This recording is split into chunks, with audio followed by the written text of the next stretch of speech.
Mga hunters, welcome back po. Ito, ang pag-uusapan naman natin ngayon ay banknotes. Meron ako isi-share sa inyo at papaliwanag ko sa inyo. No, natiyak akong pag nalaman nyo to, hahanapin nyo to. No? Meron tayong 20 pesos. No? Ito, sample lang ito. No? 20 pesos. Ayan, banknotes. Ayan. Itong ating hawak na ito ay ito yung common 20 piso bill. No? Ayan siya, no. Maganda ang condition pa nito eh. No. Kung mapapansin nyo, meron siyang serial number na ayan, may letters at kasunod yung mga numbers. Alam nating lahat na yan ay common, no.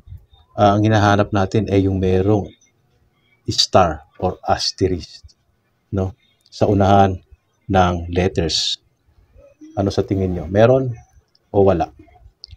Itong mga star loss na tinatawag ay ganito, no? Kung mapapansin niyo sa unahan, meron siyang asterisk. Kasunod yung mga numbers.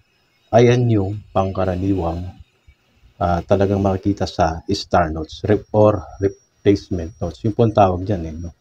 Star notes or replacement notes. Wala siyang letter. Walang letters.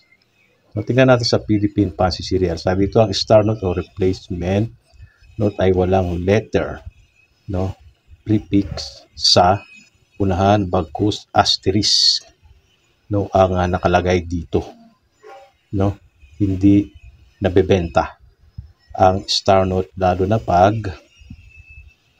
circulated, no, may mga star note na nabebenta kung ito ay fancy serial number na. No, sabi dito, hindi nabebenta ang star notes maliban kung star note na tapos meron siya tinatawag ng mga fancy serial number tulad niya, no? Tulad yung number 4 solid, tapos star note pa, yun ang mabibenta. At walang binanggit dito. Ito yung larawan na aking hinahanap, no? Meron siyang asterisk, may letter at may number. Kailangan natin yan, mga ka-hunters. Tignan niyo ang mga ano niya. Kailangan natin 20 pesos, 50 pesos, hanggang 100 pesos lang, no?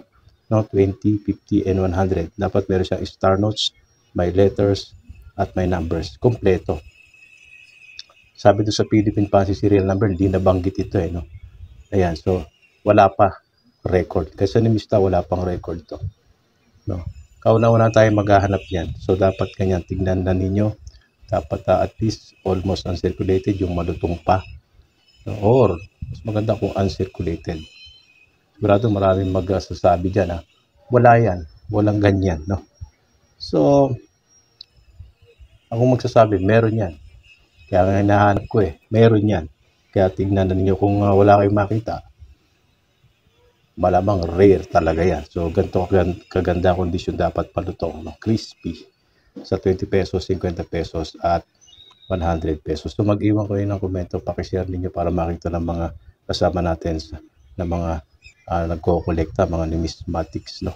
At gawan kayo ng opinion kung ano sa tingin nyo itong ating hinahanap. Kung mayroon, pakita sa akin, pag-uusapan natin. No, dapat ganyan, may number, may letter, may asterisk or star. Ano sa tingin nyo, mga ka-hunters?